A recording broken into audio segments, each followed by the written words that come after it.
नमस्कार दोस्तों, ज्ञान सागर चैनल में आपका स्वागत है। हम लोग 17वीं बीपीएससी के लिए खान सर द्वारा चलाए गए विजेता बैच के सीरीज को हम लोग डिटेल में कर रहे थे और इसी सीरीज में हम लोगों ने साइंस से स्टार्ट किया था और साइंस के हम लोगों ने कंप्लीट पार्ट को देख लिया था। उसके बाद हिस्ट्री पर एंटर किए थे और हिस्ट्री में हम लोगों ने एंशिएंट और मेडिएवल दोनों को हम लोगों ने कंप्लीट देख लिया था और मॉडर्न हिस्ट्री पे हम लोगों ने इंटर किया था। उसके बाद मॉडर्न हिस्ट्री का पार्ट फर्स्ट को हम लोगों ने देख लिया था और आज जो हम लोग देखने वाले हैं मॉडर्न हिस्ट्री का पार्ट 2 देखने वाले हैं। ठीक है, और इसमें जो क्वेश्चंस लिए जा रहे हैं एनसीईआरटी रिलेटेड क्वेश्चन है। पीवाईक्यू यानी प्रीवियस ईयर क्वेश्चंस के जो भी इंपॉर्टेंट क्वेश्चन हो सकते हैं उसको शामिल किया गया है और परीक्षक के पॉइंट ऑफ व्यू से जो भी एक्सपेक्टेड क्वेश्चन होते हैं हो सकते हैं जो एग्जाम में आ सकते हैं उसको भी इसमें शामिल किया गया है। और ये सारे क्वेश्चंस जो हैं बहुत ही इंपॉर्टेंट क्वेश्चन है और साथ ही साथ हर एक क्वेश्चन का डिटेल में डिस्कशन किया जा रहा है। तो आप ध्यान से डिस्कशन को देखिए, आपको इससे एग्जाम में बहुत ही बेनिफिशियल होगा एग्जाम में। ठीक है, तो स्टार्ट करते हैं। हम लोग अवध स्टार्ट करने वाले थे, आज से अवध का देखेंगे हम। तो अवध से रिलेटेड पहला क्वेश्चन है हमारा, सफदर जंग के बाद कौन अवध का नवाब बना था? सादत खान, ये सादत खान है, सादत खान, आसफ खान, सिराजुद्दौला और शुजाउद्दौला। ठीक है, तो सफदर जंग के बाद जो है ये शुजाउद्दौला शासक बना था। एक्चुअली क्या है, अवध जो है लखनऊ के आसपास का क्षेत्र को बोला जाता है अवध, और अवध की जो स्थापना होती है वो सादत खां द्वारा होती है, सादत खां द्वारा होती है। ठीक है, और ये लगभग 1720 के आसपास जो है इसकी स्थापना हो जाती है। ठीक है, और इसका सादत खां का ये कहानी है कि मोहम्मद शाह जो कि मुगल का शासक रहता है, मुगल साम्राज्य का जो शासक रहता है मोहम्मद शाह, इसके समय में जो है 1739 में नादिर शाह का आक्रमण होता है। नादिर शाह का आक्रमण होता है और नादिर शाह को जो है ईरान का नेपोलियन कहा जाता है, ईरान का नेपोलियन। तो इसका आक्रमण होता है इसके टाइम में। तो ये पहले जो है सादत खां के पास जाता है। ठीक है, तो सादत खां के पास जब जाता है तो ये बोलता है कि हमारे पास तो कुछ नहीं मिलेगा, आप दिल्ली कूच करो और दिल्ली में आपको बहुत कुछ मिलेगा। तो जो कि वहाँ पे मुगल साम्राज्य है और मोहम्मद शाह जो है वहाँ का शासक है। तो नादिर शाह जो है वो दिल्ली की ओर कूच कर जाता है और वास्तविक में जब वहाँ जाता है तो देखता है बहुत ही सारी संपत्ति यहाँ पे है। तो नादिर शाह लगभग 70 करोड़ रुपया जो है 1739 में इंडिया से लूट करके जाता है और साथ ही साथ ये दिल्ली में जो है बहुत कत्लेआम भी मचाता है नादिर शाह। ठीक है, तो उसी टाइम की बात है। और जब नादिर शाह इधर से उसको थैंक यू देने के लिए जाता है सादत खां को कि उसने बताया था मुझे, लेकिन उसको लगता है कि मुझे लगता है नादिर शाह मारने आ रहा है। तो वो क्या होता है कि सादत खां जो है जहर खा लेता है और वहाँ उसकी मृत्यु हो जाती है। ठीक है, तो इसके बाद क्या हम लोग देख लेते हैं। तो पहले जो है अवध में सादत खां आता है। सादत खां जो शासनकाल होता है 1720 से 1739 के बीच में होता है। फिर जो है सफदर जंग आता है, सफदर जंग आता है 1739 से 54 तक शासन करता है। इसके बाद शुजाउद्दौला आता है, शुजाउद्दौला आता है जो कि 1754 से 1775 के बीच में शासन करता है। इसके बाद आता है आसफ उल दौला, ये जो शासन करता है 1775 से 1797 के बीच। फिर अवध पर आता है सादत खां फर्स्ट आता है और ये जो है 1797 से लेकर के 1830 तक शासन करता है। और फिर जब लास्ट में आता है, जो अवध का सबसे लास्ट शासक था बाजिद अली शाह था, ये था 1830 से 1856 के बीच में। ठीक है, और बाजिद अली शाह का ये है कि जब डलहौजी जो अपना डॉक्टर्स ऑफ लैब्स की नीति लाता है डलहौजी, तो इसमें जो है बाजिद अवध को जो है कुशासन के आरोप में मिला लेता है अपने में। डॉक्टर्स ऑफ लैब्स के तहत जो है डलहौजी कुशासन के आरोप में 1856 में जो है इसको मिला लेता है। ठीक है, फिर बाद में क्या होता है, जब 1857 की जो युद्ध होता है तो इसमें बाजिद अली शाह की जो वाइफ होती है बेगम हजरत महल, ये जो है लखनऊ से जो है इसका 1857 की लड़ाई का नेतृत्व करती है। ठीक है, तो इन सब चीज़ों को आप ध्यान रखिएगा। सफदर जंग के बारे में थोड़ा सा हम लोग देख लेते हैं कि सफदर जंग का जो रियल नेम था वो नाम था अबुल मंसूर। सफदर जंग का नाम था और ये जो था अहमद शाह अब्दाली को हराया था इसने पहले। ठीक है, तो ये भी क्वेश्चन पूछा जाता है कि अहमद शाह अब्दाली को हराया था सफदरजंग ने, अब्दाली को यह हराया था। और ये जो है इसका जो मकबरा है दिल्ली में है, इसका जो मकबरा है दिल्ली में मकबरा है। और इसके नाम से वर्तमान में देखें सफदरजंग जो हॉस्पिटल है दिल्ली का, वो इसी के नाम से है। ठीक है, ठीक है, नेक्स्ट क्वेश्चन पे आते हैं। निम्न कथनों पर विचार कीजिए एवं कोड की सहायता से सही उत्तर दीजिए। ठीक है, अवध के अंतिम नवाब वाजिद अली शाह थे। इन्होंने ब्रिटिशों के द्वारा महाराष्ट्र में निर्वासित किया गया, इसने सहायक संधि पर हस्ताक्षर किया था। तो वाजिद अली शाह के बारे में बोल रहा है। तो ठीक है, अंतिम शासक तो था वाजिद अली शाह, हम लोगों ने देख लिया। इन्हें ब्रिटिश के द्वारा महाराष्ट्र में निर्वासित किया था। इसको जो है महाराष्ट्र में निर्वासित नहीं किया गया था, इसको कोलकाता में निर्वासित किया गया था वाजिद अली शाह को। तो दूसरा स्टेटमेंट जो गलत है। और इसे सहायक संधि पर स्वीकार नहीं किया था, इसको जो है कुशासन के आरोप में इसको मिला लिया था डलहौजी ने। ठीक है, तो हस्ताक्षर नहीं किया था इसने। तो सिर्फ एक नंबर स्टेटमेंट जो है वो सही है, सी नंबर इसका आंसर हो जाएगा। नेक्स्ट क्वेश्चन पे आते हैं हम लोग। निम्न कथनों पर विचार कीजिए एवं कोड की सहायता से सही उत्तर दीजिए। ठीक है, स्वतंत्र अवध के संस्थापक सादत खां थे। इन्हें फर्रुखसियर ने अवध का नवाब घोषित किया था। इन्होंने करनाल के युद्ध में मुगल सेना का सहयोग किया था। तो स्वतंत्र अवध के संस्थापक सादत खां ही थे, बिल्कुल सही है। और फर्रुखसियर ने इसको अवध का नवाब घोषित नहीं किया था, यह स्टेटमेंट जो कि गलत है। और इन्होंने करनाल के युद्ध में मुगल सेना का सहयोग किया था। तो ये स्टेटमेंट जो है बेसिकली वो सही है। ठीक है, तो इसको आप ध्यान रखेंगे। और ये जो 1720 में अवध का स्थापना होता है, और उस समय जो है शासक जो रहता है मोहम्मद शाह रहता है। मोहम्मद शाह के समय में ही जो है स्वतंत्र राज्यों का गठन होने लगता है। तो आप ये ध्यान रखिएगा, फर्रुखसियर के समय में ये नहीं होता। ठीक है, तो 2 और 3 जो है इसका स्टेटमेंट है, सॉरी 1 और 3 इसका स्टेटमेंट सही हो जाएगा, डी नंबर। ठीक है, नेक्स्ट क्वेश्चन करते हैं। सफदरजंग के विषय में निम्न कथनों पर विचार कीजिए, कोड की सहायता से सही उत्तर दीजिए। सफदरजंग का वास्तविक नाम अबुल मंसूर खां था, हम लोगों ने देख लिया था, सही स्टेटमेंट है। इन्होंने पटना को जीत लिया था, पटना को इसने जीता था, ये भी सही है। इन्हें नवाब वजीर के नाम से भी जाना जाता था, ये भी स्टेटमेंट सही है। और इसका मकबरा जो था कहाँ है, दिल्ली में, ना कि लखनऊ में है।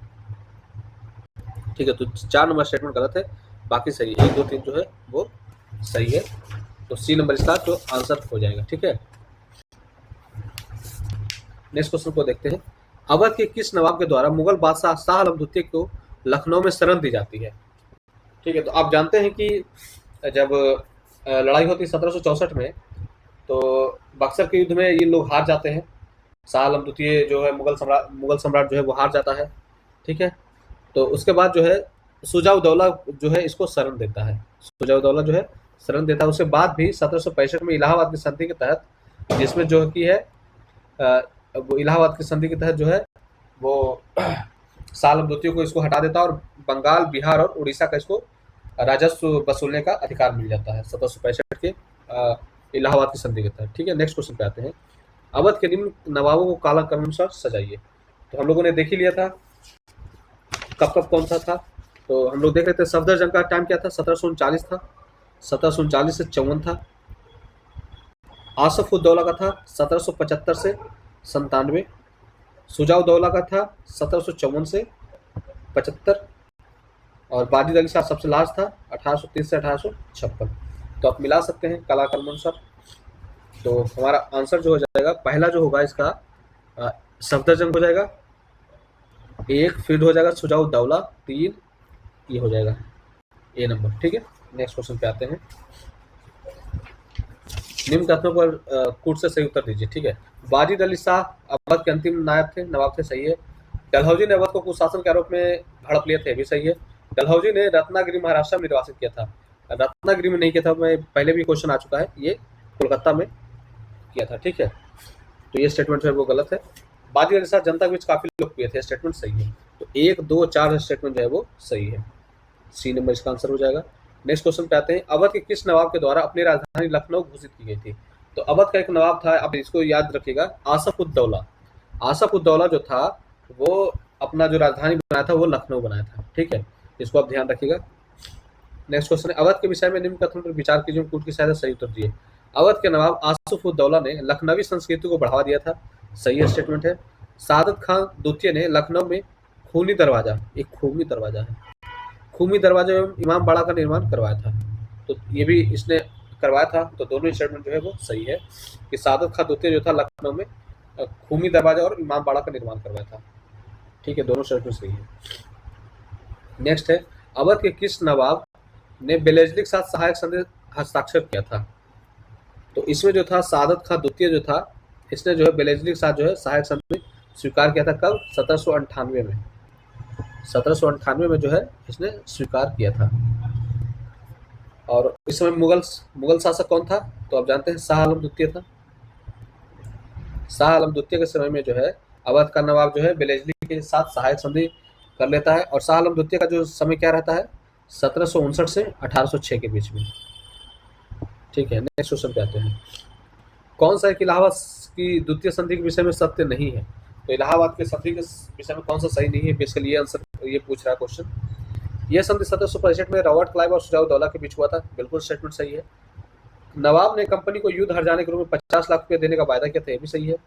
नवाब ने राज्य का आधा भाग अंग्रेजों को सौंपा था। ये आधा भाग नहीं सौंपा था, ये गलत स्टेटमेंट है। कंपनी ने कड़ा के क्षेत्र को मुगल बादशाह को दिया था। ये भी स्टेटमेंट जो है सही है। सी नंबर स्टेटमेंट जो है वो गलत है। नेक्स्ट क्वेश्चन पे आते हैं।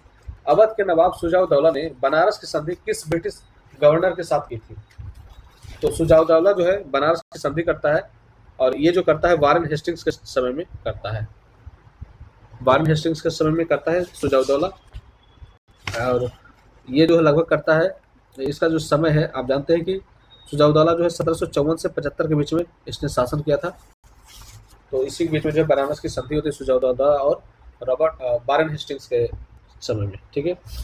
सादत खां बुरहान उल मुल्क का मुगल दरबार में मुख्य प्रतिद्वंदी कौन था? तो इसका जो था आप जानते हैं, इसका मुख्य प्रतिद्वंदी चिनकलीस खां था, जिसे निजामुल मुल्क कहते हैं, निजामुल मुल्क। और इसी ने जो है हैदराबाद की स्थापना की थी। निजामुल मुल्क ने निजामुल मुल्क ने हैदराबाद की स्थापना की थी। तो इसको भी आप ध्यान रखिएगा। नेक्स्ट क्वेश्चन पे आते हैं। अब मैसूर का क्वेश्चन है। ठीक है, मैसूर के बारे में हम लोग पहले थोड़ा सा मतलब देख लेते हैं क्या था मैसूर राज्य। तो मैसूर राज्य ऐसे था कि विजयनगर की जब विघटन होता है तो उसी के अवशेष पर जो है अडियार वंश की स्थापना होती है। अडियार वंश की स्थापना होती है, और फिर बाद में जो है मैसूर जो है यहीं से स्वतंत्र बन जाता है। मैसूर राज्य जो है वह स्वतंत्र बन जाता है। ठीक है, तो इसका मेन ये है। ठीक है, तो क्वेश्चन हम लोग देखते हैं। निम्न कथनों पर विचार कीजिए, सही उत्तर दीजिए। स्वतंत्र मैसूर की स्थापना विजयनगर साम्राज्य के पतन के बाद हुई। बिल्कुल स्टेटमेंट सही है। इसकी स्थापना 1620 में हुई थी। तो मैसूर की जो स्थापना होती है 1612 में होती है, ना कि 1620 में। 1612 में जो है मैसूर राज्य की स्थापना होती है। ठीक है, और प्रारंभिक तौर पर मैसूर पर अडियार वंश का शासन होता है। हम लोग देख ही लिया था। तो 1 और 3 जो है स्टेटमेंट है वो सही है। सी नंबर इसका आंसर हो जाएगा। ठीक है, नेक्स्ट क्वेश्चन पे आते हैं। मैसूर के अंतिम हिंदू शासक थे। तो मैसूर के अंतिम हिंदू शासक क्या था? तो इसका था, ये चिमका नहीं था, ये चिक्का था। चिक्का कृष्णराज द्वितीय, याद रखिएगा। चिक्का कृष्णराज द्वितीय था इसका अंतिम हिंदू शासक। ठीक है,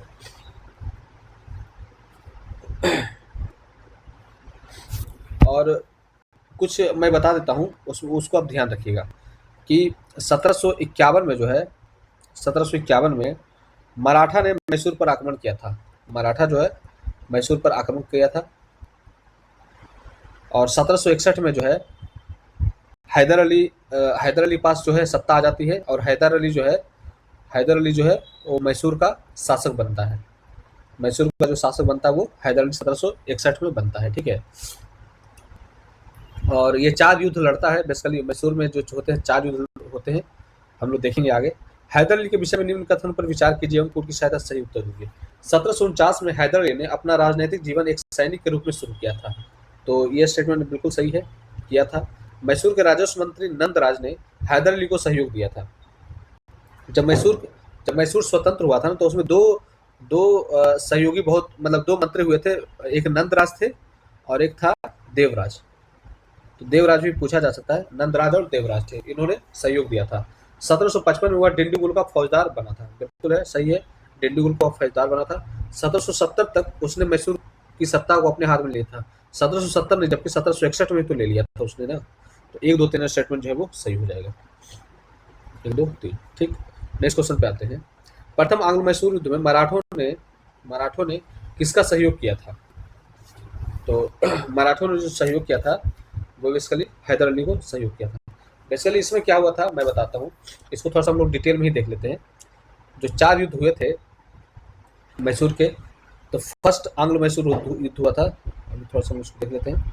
फर्स्ट आंग्ल मैसूर, तो फर्स्ट आंग्ल मैसूर युद्ध जो हुआ था ये हुआ था 1767 से 1769 के बीच में।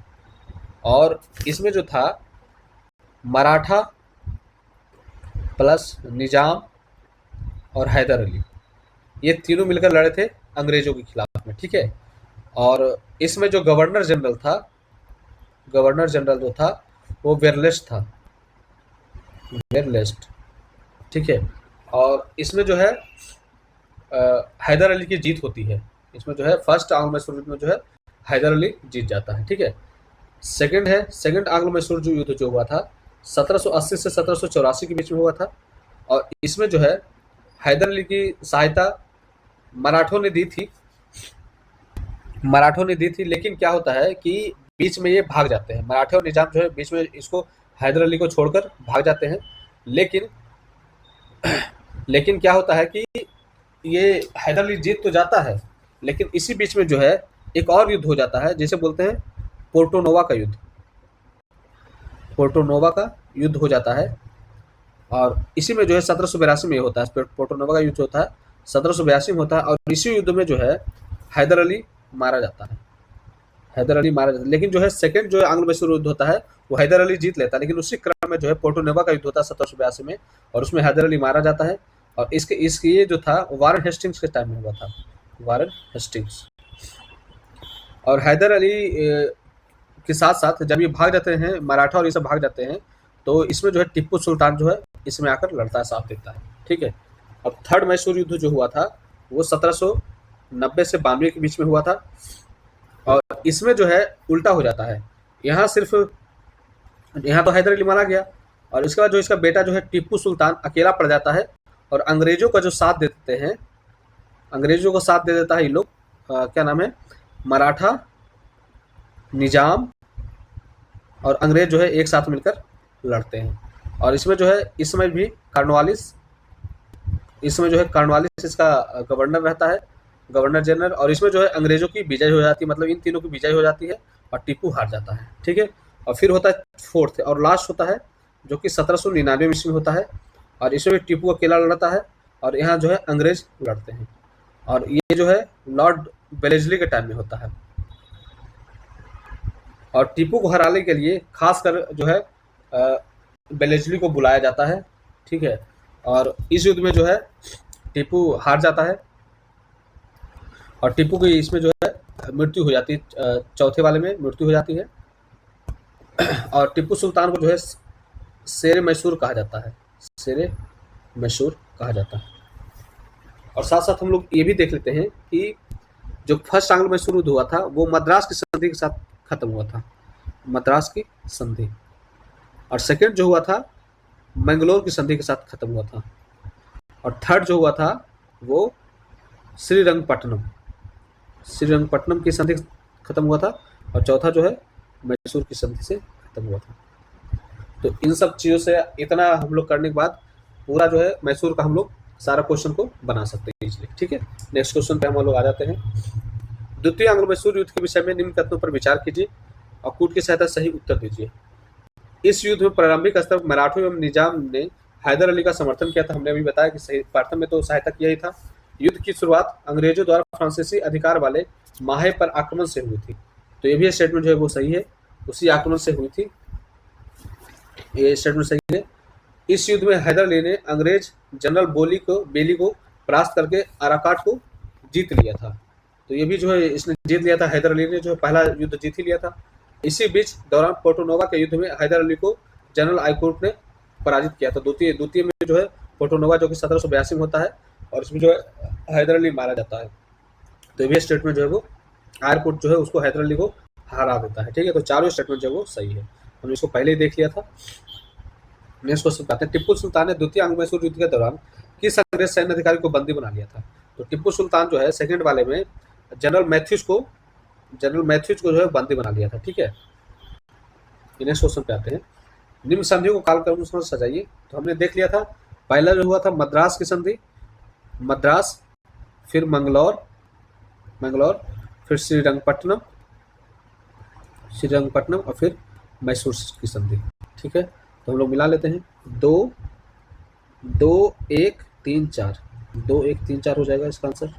ठीक है, नेक्स्ट क्वेश्चन पे आते हैं, टिप्पू सुल्तान को पराजित करने के पश्चात किसने कहा था कि बिना अपने मित्रों को शक्तिशाली बनाए हम अपने शत्रु को कुचल दिया? तो ये स्टेटमेंट जो कहा था कॉर्नवालिस ने बोला था, टिप्पू सुल्तान को पराजित करने के बाद, जब चतुर्थ आंग्ल मैसूर युद्ध में मारा जाता है तब ये बोलता है। ठीक है, अच्छा, जो ये टिप्पू सुल्तान और हैदर अली जो थे ना, वो फ्रांसीसी से बहुत प्रेरित थे, और इन्हीं से ये प्रेरणा लेकर के इन्होंने जैकोबिन क्लब की स्थापना की थी, और टिप्पू सुल्तान उस समय में पहला रॉकेट लॉन्च जैसी व्यवस्था को उसने अपनाया था, मतलब रॉकेट लॉन्च उसने किया था। ठीक है, नेक्स्ट क्वेश्चन को आते हैं, टिप्पू सुल्तान के विषय में निम्न कथन को सही उत्तर दीजिए। राजनीतिक दूरदर्शिता में वह अपने पिता के समकक्ष था, बिल्कुल सही है। आधुनिक भारत में टिप्पू ने खुलेआम सुल्तान की उपाधि धारण की थी, ये भी स्टेटमेंट जो है वो सही है। उसने अपने सिक्कों पर खलीफा का नाम अंकित किया था, तो खलीफा का नाम कभी भी उसने अंकित नहीं किया था, स्टेटमेंट नंबर 3 गलत है। वह अरबी, फारसी, उर्दू और कन्नड़ भाषा का जानकार था, बिल्कुल ये जो है सही था। तो 1 2 4 स्टेटमेंट जो है वो सही है, सी नंबर। निम्न से कौन सा सुधार टिप्पू सुल्तान ने नहीं किया था? तो टिप्पू सुल्तान द्वारा कौन सा काम जो है नहीं किया गया था? नई मुद्रा का प्रचलन किया था, सही है। नई माप तौल की इकाई किया था, सही है। नवीन संपत्ति भी चला था। जमींदारी व्यवस्था को प्रारंभ नहीं किया था, ये स्टेटमेंट जो गलत है। जमींदारी व्यवस्था से रिलेटेड कोई भी उसने काम नहीं किया था।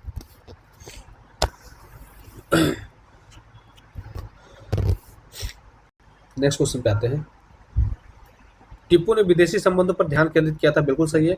इसके जो थे विदेशों से संबंध थे, जर्मनी से इसके खास संबंध थे, और नेपोलियन बोनापार्ट से यह मतलब चिट्ठी लिखता था, ये वह नेपोलियन बोनापार्ट से पत्र व्यवहार करता था, ये भी सही है।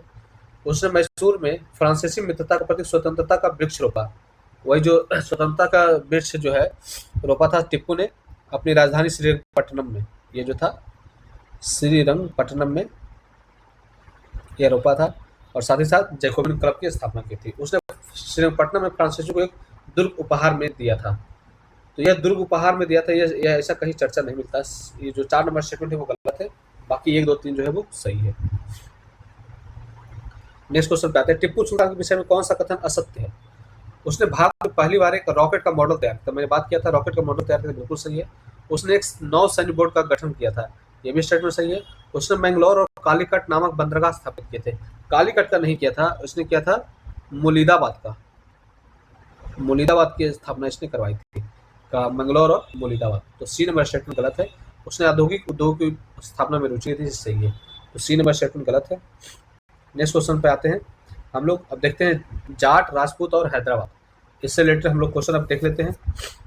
ठीक है, तो पहला क्वेश्चन है, जाट साम्राज्य के सबसे महानतम शासक कौन थे? तो ये बेसिकली पूछ रहा है। तो जाट साम्राज्य के सबसे महानतम जो शासक थे वो सूरजमल थे। ठीक है, सूरजमल थे। हम लोग थोड़ा सा जाट साम्राज्य के बारे में थोड़ा सा देख लेते हैं कि औरंगजेब के समय जो है जाट विद्रोह का नेतृत्व जो है गोकुला करते हैं। गोकुला जो है औरंगजेब के टाइम में जाट विद्रोह का नेतृत्व करता है। गोकुला के साथ साथ राजा राम भी इनका सहयोग देता है। राजा राम भी मतलब साथ में लड़ता है। और एक युद्ध हुआ था 1617 में तिलपत की लड़ाई हुई थी, और इसमें जो है जाट हार जाते हैं, और गोकुल जो थे इसके मतलब इसके जो राजा थे गोकुल, इसको जो है मौत के घाट उतार दिया जाता है, मतलब इसको मार दिया जाता है गोकुल को। इसके बावजूद जो है जाटों ने 1685 में राजा राम के नेतृत्व में पुनः विद्रोह करता है। ठीक है, पुनः विद्रोह जाट लोग करते हैं। और फिर क्या होता है, विद्रोह के बाद जो है ये जो जाट होते हैं जो सिकंदरा में जो अकबर का जो मकबरा था उसको लूट लिया था, और उसके अकबर के जो बॉडी था, डेथ बॉडी को वो ला करके इन लोगों ने जला दिया था। तो औरंगजेब का चूंकि दादा था, तो इन लोग औरंगजेब का भी बात इन लोगों ने नहीं सुना, और अकबर सिकंदरा में जा करके अकबर के अस्थि को वो ला करके जला दिया था। ठीक है, तो इसको आप ध्यान रखिएगा। सूरजमल जो थे सबसे महानतम शासक हुए थे। नेक्स्ट क्वेश्चन पे आते हैं। सूरजमल को जाट जाति का प्लोटो कहा जाता है। बिल्कुल स्टेटमेंट जो है सही है। इन्होंने अपनी राजधानी भरतपुर स्थापित की थी, तो ये भी स्टेटमेंट सही, भरतपुर जो है अपनी राजधानी स्थापित की थी। तो 1 और 2 दोनों सही हैं। राजा सूरजमल जाटों के किस वंश से संबंधित थे? तो आप ध्यान रखिएगा, सिंसिवार से ये संबंधित थे। राजा सूरजमल जो थे सिंसिवार से, ये इंपॉर्टेंट है, क्वेश्चन पूछा जाता है ये। फिर है जिज मोहम्मद शाही नामक पुस्तक किस विषय पर आधारित है? तो जिज मोहम्मद जो है वो खगोल शास्त्र पर आधारित है। ये जो बेसिकली क्या है, राजा जयसिंह के बारे में है। ये राजा जयसिंह जो थे इनके बारे में हम लोग थोड़ा सा देख लेते हैं। राजा जयसिंह के बारे में, ये जो थे एक महानतम शासक थे, और ये महान नगर नियोजक भी थे। महान नगर नियोजक, साथ साथ यह गणितज्ञ भी थे, समाज सुधारक भी थे, और खगोल शास्त्री भी थे। खगोल शास्त्री भी थे। और इन्होंने एक पुस्तक लिखा था, ये जिज मोहम्मद शाही। और जिज मोहम्मद शाही जो था वो खगोल शास्त्र से रिलेटेड यह पुस्तक इन्होंने लिखा था। एक इन्होंने लिखा था एलिमेंट्स ऑफ जियोमेट्री, जिसे हिंदी में बोलते हैं ज्यामिति के तत्व। और ये जो ज्यामिति का जो तत्व था, इसका बेसिकली इसने किया था कि संस्कृत में इसका अनुवाद करवाया था।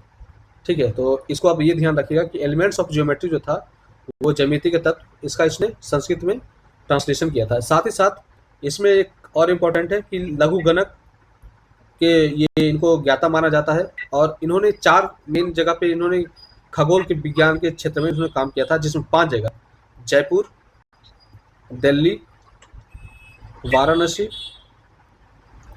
उज्जैन और मथुरा। ठीक है, तो ये आप ध्यान रखिएगा। यहाँ पे जो है इन्होंने वेधशाला बनवाए थे। चूंकि ये खगोल शास्त्री थे इसलिए इन्होंने यहाँ पे वेधशाला बनवाया था। तो ये सब चीज़ों को आप ध्यान रखिएगा। ठीक है, नेक्स्ट क्वेश्चन पे आते हैं। राजा जयसिंह ने निम्न में से कौन से स्थान पर एक खगोलीय वेधशाला का निर्माण नहीं करवाया? तो मैंने बताया था कौन कौन से थे, जयपुर, वाराणसी, मथुरा, उज्जैन और दिल्ली। ये जो है नासिक में इन्होंने नहीं बनवाया था। सी नंबर स्टेटमेंट जो गलत है। राजा जयसिंह का किस क्षेत्र में योगदान नहीं था? तो नगर निगम में था, बिल्कुल है। गणित में थे और खगोल शास्त्र, ये युद्ध प्रशिक्षण में जो थे इनका कोई योगदान नहीं माना जाता है। ठीक है, नेक्स्ट क्वेश्चन पे आते हैं। ज्यामिति के तत्व नामक पुस्तक संस्कृत का अनुवाद किसने किया था? तो हमने बताया कि राजा जयसिंह ने किया था। बी नंबर स्टेटमेंट जो है वो सही हो जाएगा। स्वतंत्र हैदराबाद के संस्थापक कौन थे? तो स्वतंत्र हैदराबाद के जो संस्थापक थे चिनकलीस खान, जिसे निजाम उल मुल्क भी कहा जाता है। तो ए नंबर इसका आंसर हो जाएगा। ठीक है, नेक्स्ट क्वेश्चन पे आते हैं। निम्न शासकों को काल क्रमानुसार सजाइए। राजा सूरजमल, संभाजी, राजा जयसिंह, निजाम उल मुल्क। तो इनका जो समय था हम लोग देख लेते हैं। सूरजमल का जो समय था 1756 से 63 के बीच में। संभाजी का जो समय था 1680 से 1689 के बीच में। राजा जयसिंह जो थे 1699 से 1743 के बीच में। और निजाम उल मुल्क जो है 1724 से 48 के बीच में। ठीक है, तो पहला कौन सा हो जाएगा? संभाजी यानी 2। फिर आ जाएगा 3 यानी जयसिंह आ जाएंगे। फिर निजाम उल मुल्क और फिर सूरजमल। तो 2 3 यहाँ 4 होना चाहिए। 2 3 4 1, तो सी नंबर इसका आंसर हो जाएगा।